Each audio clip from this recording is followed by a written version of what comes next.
Classy in white naman sina Miguel Tan Felix at Isabel Ortega. Dumami yung sinehan namin dahil sa mga good reviews na sinishare din ng mga nakanood. Thankful kami sa mga nagpakalat na maganda yung film namin.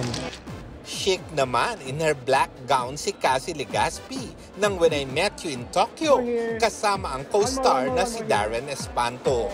Solo and dashing naman in his navy blue suit si Asia's multimedia star Alden Richards na bida sa Family of Two. Happy po kami sa naging result at impact ng lahat ng pelikula ng Metro Manila Film Festival. Very proud po ako na naging part ako of this year's roster. Simple naman ang atake ni Penduko star Matteo Guiducelli in his white barong. So magpapasalamat talaga sa mga kababayan that they're very eager to watch Filipino movies. In character naman as the other half of Becky and Badette, si Eugene Domingo.